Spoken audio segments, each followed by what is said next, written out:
Y bueno, quería contarles un poco sobre lo que nosotros trabajamos en el Centro de Estudios Adlerianos. Yo soy doctor en psicología, investigador y soy psicoterapeuta adleriano. Soy uruguayo, pero al mismo tiempo no nací en Montevideo, nací en el interior.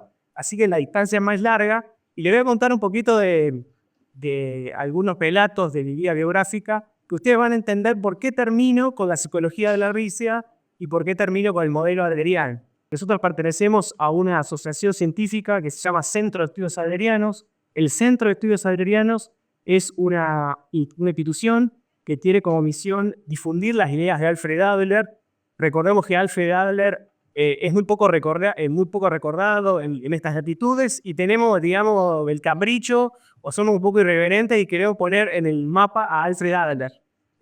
Adler decía que su psicología era como un insecto de frutas, que cada quien agarraba una fruta que más le convenía, pero sin nombrar al autor. Esto es una psicoterapia, digamos, de nicho, de autor. Venimos a contarles qué hizo Adler hace muchísimo tiempo y al mismo tiempo cómo nosotros hemos, digamos, desarrollado una idea básica, original de la psicología adleriana que tiene que ver con el uso del humor y la risa en psicoterapia. Adler fue el primer terapeuta en trabajar con las bromas terapéuticas y nosotros hemos continuado la investigación sobre cómo podemos utilizar esta hermosa herramienta, que es una herramienta de integración social, pero también que apunta al incremento del bienestar psicológico. La primera lámina es importante, digamos, darla a conocer quiénes somos. El Centro de Estudios Adlerianos pertenece a la Asociación Internacional de Psicología Individual. La Asociación Internacional de Psicología Individual hace mucho tiempo que está en el mapa y lo más interesante de esta foto es que es sacada en el Museo de Viena. Y ustedes si entran en el Museo de Viena o ven una foto, van a ver un mapamundi enorme, enorme.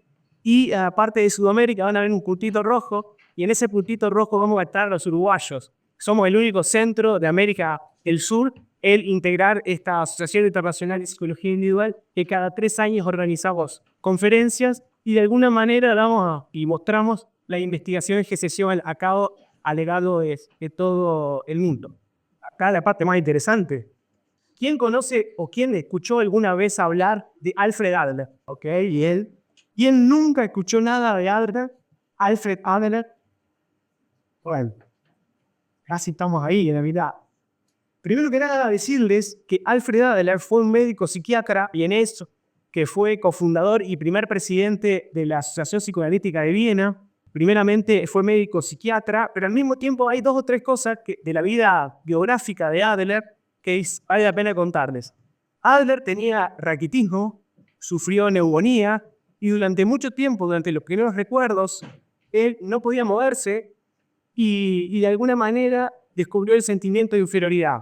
Otro de los hechos o eventos traumáticos que tuvo Adler fue que en algún momento le tocó observar cómo a uno de sus hermanos moría en el cuarto donde vivía juntos, o sea, donde estaba durmiendo. Ya desde temprana edad empezó a perseguir la idea de convertirse en un médico para de alguna manera evitar el sufrimiento y la muerte, cosa que obviamente que no pudo hacer. Pero desde los 7 u 8 años, cuando el padre le preguntó qué le gustaría hacer cuando fuera más grande, Alfred Adler ya sabía que quería ser médico. Quería ser médico para incrementar el bienestar y de alguna manera encontrar tratamientos que ayudaran a las personas a vivir una vida más digna. ¿Qué pasó en 1911? En 1911, si bien Adler fue cofundador de la Asociación Psicoanalítica y fue invitado por Freud mismo, se separó porque consideraba que la teoría de la sexualidad no era una teoría que de alguna manera él encontrara sentido y evidencia. Entonces propuso separarse y de alguna manera establecer un modelo independiente que le llamó psicología adleriana comparada.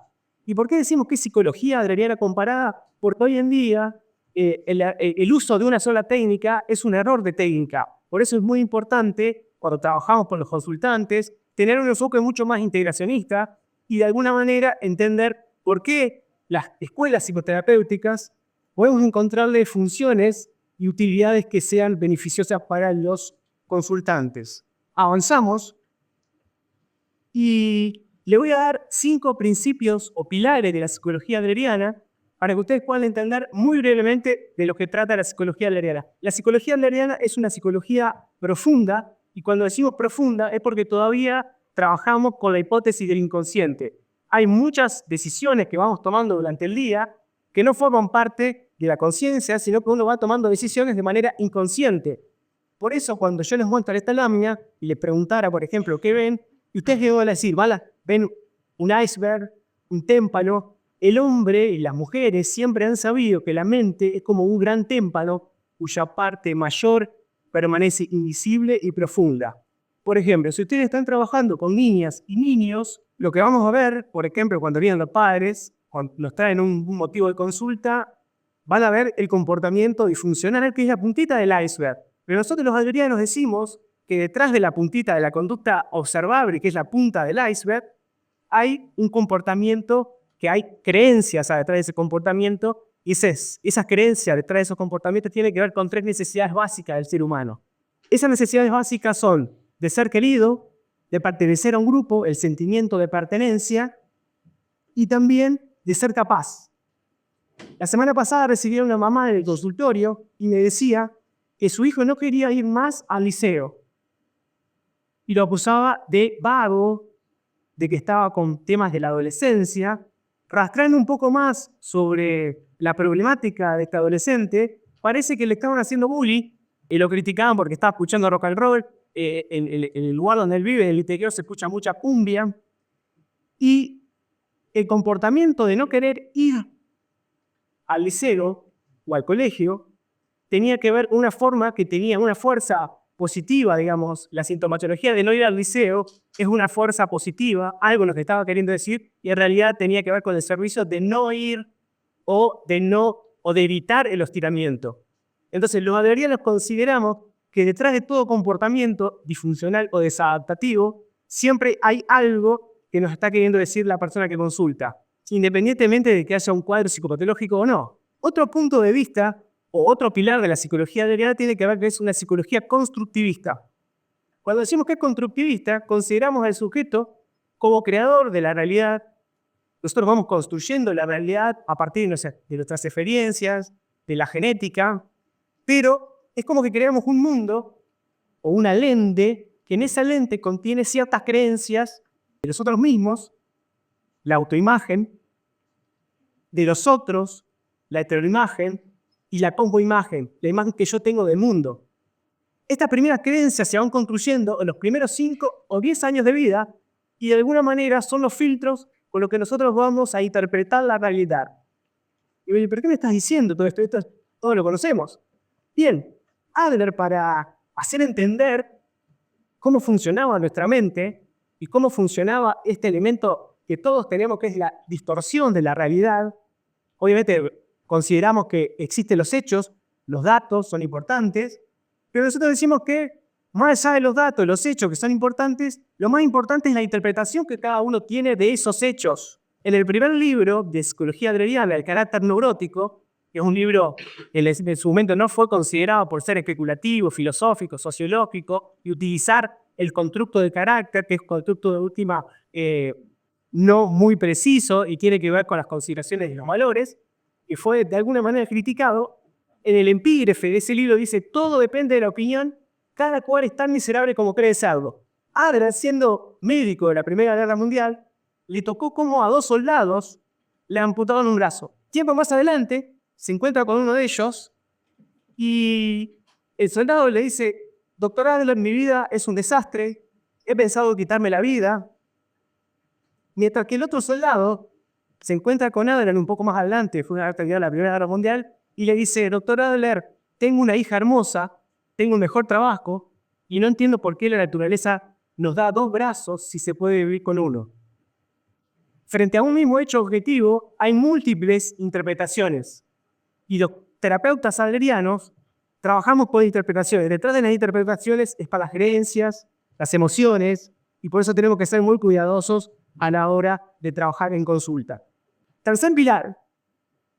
La psicología adleriana es una psicología holística. Hoy en día en ninguna psicología diría que no es holística, que tiene que ver con entender al sujeto en su contexto. Ortega y Gasset decía, yo soy y yo y mis circunstancias. Nunca podemos trabajar el abordaje de un consultante de manera individual, debemos entender el contexto, la cultura, los valores, y consideramos al sujeto como una totalidad bio, psico, socio, espiritual. Y ahí espiritual, todos abren los ojos. Consideramos que el ser humano tiene necesidades biológicas, psicológicas, sociales y también espirituales. Por ejemplo, cuál es el sentido que tengo de la vida, el sentido de la muerte, cuál es mi relación con la trascendencia y por qué no, para aquellos que son ateos, preguntarles qué cosas son importantes y por qué de alguna manera tenga que ver con lo axiológico o los valores. Cuarto pilar. Este pilar tiene que ver con una epistemología discontinuista de Alfred Adler. En aquel momento, recuerden que Freud no trabajó con más de 100 médicos, todos, digamos, acaudalados, con mucho dinero. Adler fue el primer psicoanalista en trabajar con personas de bajos recursos, vulnerables, y obviamente que tenía que trabajar muy rápido. Si uno se pregunta por la pregunta paradigmática del psicoanálisis, ¿ustedes qué dirían? ¿Cuál es la pregunta que se pregunta a un psicoanalista? ¿Por qué? ¿Por qué la persona se está comportando como se está comportando? Y tiene que ver con un modelo epistemológico causalista, mucho más cercano al modelo médico, que está bien, desde luego. Adler propuso un modelo de psicoterapia, por eso es un disruptivo, teleológico. Y va a decir, el comportamiento está dirigido a metas. Es como que si no estamos tirados desde adelante, no desde atrás, no desde las causas. Al pasado ya lo perdiste, decía Adler cuando le tocaba atender a un consultante desalentado. Ahora te queda el futuro. Siempre en psicoterapia adleriana se puede hacer algo. Hay un existencialista, que es Kierkegaard, que dice, la vida puede ser comprendida mirando hacia atrás, pero ha de ser vivida hacia adelante. No desconocemos las causas, no desconocemos los por qué, pero le agregamos una pregunta que tiene que ver con el para qué. ¿Para qué la persona se está comportando como se está comportando? Y no hablamos de necesidades de tipo sexual, sino de necesidades de tipo de pertenecer. A veces las personas se comportan como se comportan, o los chicos y chicas se comportan como se comportan, porque en definitiva están queriendo pertenecer. Pero hay ciertos grupos o ciertos lugares en donde no pueden pertenecer o donde se los hostiga. Y el ser humano no está preparado para estar durante mucho tiempo y tolerar la inferioridad. Los consultantes y los psicoterapeutas adlerianos tenemos que aprender de los pacientes o de los consultantes a cómo hace el sujeto para de alguna manera insertarse en la comunidad, ser reconocido y al mismo tiempo valiente. Otro pilar fundamental de la psicología adleriana tiene que ver que es una psicología positiva. Recuerden que estamos hablando de hace 100 años atrás. La psicología positiva como modelo teórico no existía, pero Adler estaba muy interesado en entender que detrás de cada trastorno psicológico, o en aquel momento enfermedades mentales, había un estilo de vida. Todos tenemos potenciales y como terapeutas adlerianos tenemos que jugar el juego de detectives. Jugar el juego de detectives de detectar fortalezas de carácter. Porque no podemos cambiar al sujeto o no se pueden cambiar los cuadros clínicos si solamente vemos disfuncionalidades. Entonces, en la primera consulta, un terapeuta adleriano recibe a un consultante y la autoafirmación que tiene ese consultante tiene que ver con yo no puedo. Metafóricamente estamos hablando, ¿no? Yo no puedo. Luego de la primera entrevista adleriana, el sujeto debería irse con la autoafirmación de yo no puedo todavía, para luego finalizar el abordaje terapéutico, que son muy abreviados en el tiempo. La autoafirmación del sujeto debería ser yo puedo ayudar, yo puedo cooperar. Y ustedes me dirán, pero ¿por qué me estás diciendo lo que me estás diciendo? Porque la psicología adleriana es per se una psicología social. No alcanza con el cambio individual, es necesario también el cambio social. Y no estamos hablando de revoluciones, sino de microrevoluciones, de cómo hacemos para poder cooperar en comunidad, porque recuerde que la motivación principal tiene que ver con el pertenecer. Si yo no soy capaz de cooperar con la persona que tengo al lado, mi salud mental no está bien. El mejor barómetro que tenemos de salud mental los aderianos es el grado de interés social. Por ejemplo, personas que están, independientemente de que haya un cuadro clínico o un diagnóstico, las personas que están más cercanas a la familia, a las amistades, al barrio, tienen mayores factores protectores. En cambio, aquellas personas que se aíslan, se retraen, tienen mayores factores de riesgo. La finalidad de la psicoterapia adleriana tiene que ver con desarrollar las potencialidades, pero al mismo tiempo lograr que las personas cooperen, se acepten en la diversidad y de alguna manera puedan convivir. La psicología adleriana es una psicología positiva. Vemos estilo de vida y no psicopatologías.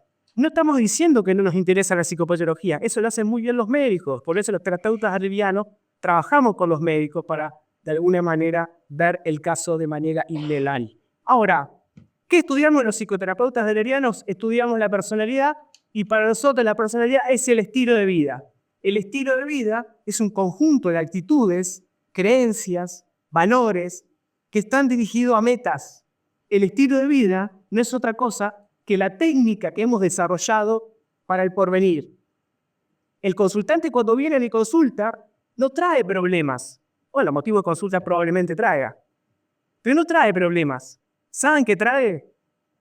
¿O qué traen?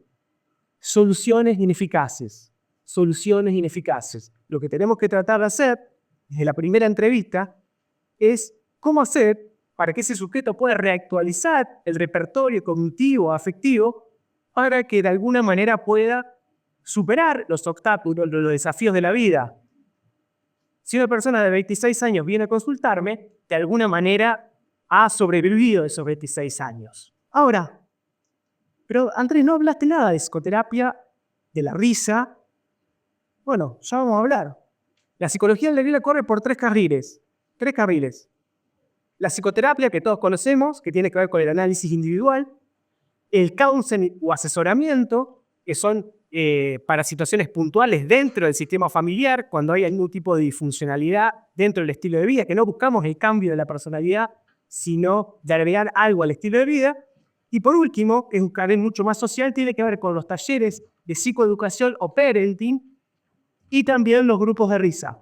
Los grupos de risa es una técnica que hemos desarrollado en Uruguay gracias a Michael Tietze, un alemán que vino en el 2010 y nos introdujo entender cómo hacer para aquellos sujetos que tienen gelotofobia. Y usted va a decir, pero ¿qué es la gelotofobia?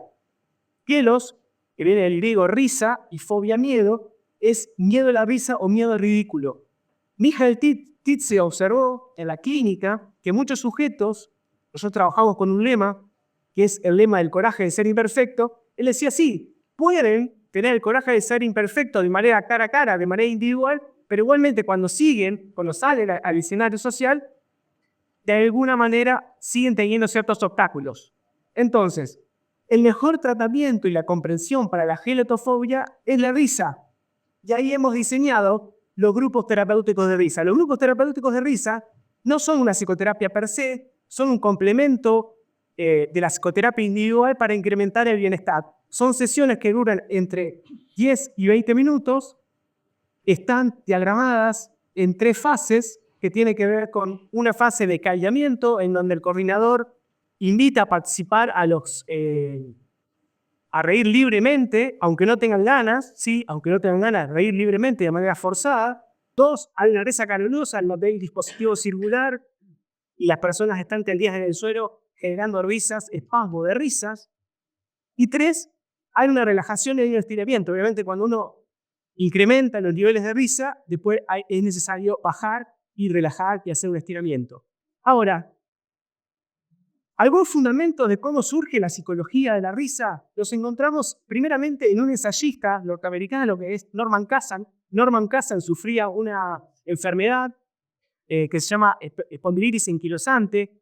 Es una enfermedad que afecta el tejido conjuntivo de la médula piel. Norman Kazan estaba postrado en la cama, no podía caminar. Los médicos le decían que tenía muy pocas probabilidades de recuperarse, pero era un gran lector y había leído aquel libro del creador del constructo Estrés, Hans Selye, que decía: emociones negativas tienen un impacto negativo en el organismo. Se le prendió la lamparita a Norman Casa y él dijo, bueno, ¿qué pasa si yo pienso al revés? ¿Qué pasa con la esperanza, la voluntad de vivir, la alegría? A partir de eso, Norman Casa, que no podía pararse, estructuró un estricto programa que tenía que ver con mirar películas de los hermanos Marx y recibir todos los estímulos posibles de humor. Le leían cuentos de humor. Él llegó a pensar que durante 10 minutos de risa podía dormir durante 2 horas sin dolor. La cuestión es que terminó recuperándose y fue un autor, digamos, de alguna manera que le dio foco a esto del humor y la risa y empezó a investigar. Otro autor importante que tenemos en cuenta en cuanto a la historia de la psicología de la risa tiene que ver con el psiquiatra norteamericano William Frey. Él define la risa como una experiencia orgánica integral en que participan los principales sistemas muscular, nervioso, cardíaco, endocrino y digestivo. William Frey hizo una investigación con un grupo de personas, les tomaba muestras de sangre antes de reírlos de 10 minutos y después. Concluyó que los niveles de cortisol son los causantes de estrés, disminuían sensiblemente y aquellas hormonas encargadas de contrarrestar los efectos negativos del estrés se multiplicaban por 3 y 4 veces mientras que subían los niveles de oxígeno en sangre. Otro de los fundamentos de la psicología de la risa los encontramos en las neurociencias. El cerebro no discrimina entre lo real y lo imaginado. Por ejemplo, si yo tengo un sueño el día anterior, no me tocó soñar nada, pero que le están corriendo como un revólver, yo me levanto y probablemente esté todo sudado, con palpitaciones. Bueno, el cerebro no distingue entre lo real y lo imaginado, entonces decimos que cuando uno comienza a reír de manera forzada, aunque no tengas ganas, se obtienen los mismos beneficios psicológicos y fisiológicos. Otro de los autores más actuales, estudioso de la risa, tiene que ver con Robert Provine. Robert Provine estudió mucho la risa, variables sociodemográficas, de género, y él decía algunas cosas como, por ejemplo, que las mujeres son las que ríen más que los hombres. La evidencia multicultural indica que los hombres son productores de humor, mientras que las mujeres son productoras de risa. Parece que tenemos 30 veces más probabilidades de reír cuando estamos juntos, cuando estamos acompañados, que solo. Esto demuestra la teoría de que la función principal de la risa es social. Y avanzamos, sobre todo, algunos beneficios fisiológicos que hemos encontrado. Reír fortalece el sistema inmunológico. Al reír se secretan endorfinas, que son las hormonas llamadas de placer o la felicidad. Es un analgésico natural.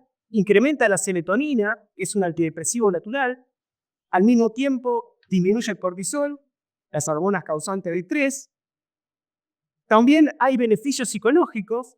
Entre ellos encontramos que el humor y la risa son medios para relativizar. Como decía Adler, todo puede ser de otra manera, ver otro punto de vista, evitar las ideas de las negaciones, desdramatizar. También funciona como un estilo de afrontamiento frente al estrés.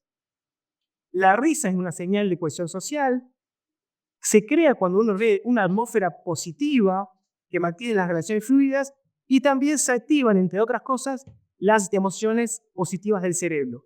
Con el psicoanálisis o con ciertos modelos hemos encontrado tratamientos basados en la evidencia que funcionan muy bien. Y está muy bien eso.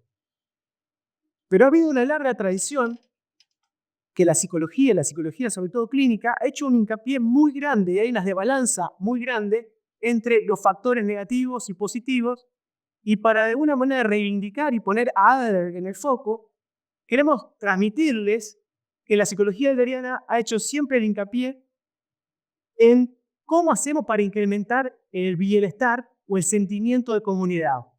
Que en Hermann es el Gemeinschaftsgefühl. Es un amor desinteresado, no sexual, por el bienestar del otro. Tenemos algunas claves y quiero que se las lleven. 5 claves para incrementar el bienestar. Primeramente, participación social, fuera del trabajo, fuera de la familia, y pueden arrancar con pequeños gestos de amabilidad, saludando a una persona del flu, por ejemplo, que no conoce, saludándola. Eso va a incrementar los niveles de bienestar y de sentimiento de cooperación y de comunidad. Hacer contribuciones a cambio de nada. Por ejemplo, si me cae esto, se me levanto. Esos pequeños gestos de alguna manera son revolucionarios. 3, aprender algo todos los días y no necesariamente tiene que leerse un libro o escribir una tesis, sino también puede estar observando y aprender. Espero que se lleve algo de hoy. 4, tener actividad física. Los niveles de actividad física o de activación conductual hace que uno esté mucho más enérgico. Y por último, la risa. ¿Cómo hacemos para encontrar la comedia? ¿O cómo tornamos las tragedias en comedia? ¿Y cómo hacemos para reír? Yo cuando soy, digamos, genéticamente malhumorado, a veces me levanto muy malhumorado, y una de las cosas que hago, pongo un video de humor. En la lista está siempre Gasalla. Siempre. Mr. Bean, pero Gasalla sobre todo. Woody Allen también es un buen ejemplo de humor. Entonces, para ir cerrando, les voy a pedir, por favor, que se levante. Con el coraje de ser imperfecto me van a tener que ayudar. Levántense todo. Aunque no queda ganas de reírse, hagan el intento de 1 minuto por lo menos y hacer lo que vamos a hacer ahora. ¿Estamos bien? Ya por allá se empezaron a reír. Vamos a aflojar un poco el cuerpo. Ahí, pip, pip. Vamos. Muy bien. Y vamos a hacer esto. Yo le voy a marcar y después cada uno lo va a hacer. Tiene que ver con esto. Hola, hola, hola. Y hace ho, ho, ja, ja, ja, ja. ¿Vamos? Hola, hola, hola, hola, hola, hola. Ho, ho, ja, ja, ja, ja. Saco la otra mano y lo mismo. Hola, hola, hola, hola, hola. Ho, ho. Bien, venimos bien. Se siente ridículo y estamos bien. Esto es una forma de activación. Bien. Vamos a agregarle ahora el ritmo. ¿Y cuál es el ritmo de los grupos de risa? Va a ser este. 1, 2, 1, 2, 3. ¿Ok? ¿Va? 1, 2, 3. No, sí, no. Bien. Ahora le vamos a agregar la risa. Le vamos a agregar la risa y va a ser, lo marco y lo hacemos. Ho, ho, ja, ja, ja. Ho, ho.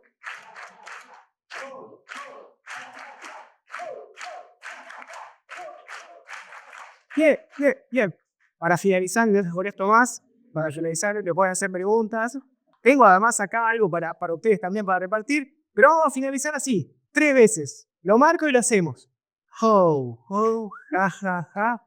Ho, ho, ja, ja, ja. Ho, ho, ja, ja, ja. Muy bueno. Y arriba sí y terminamos. Y ahí me critican. Ho, ho. Muy bueno. Sí. Muchísimas gracias.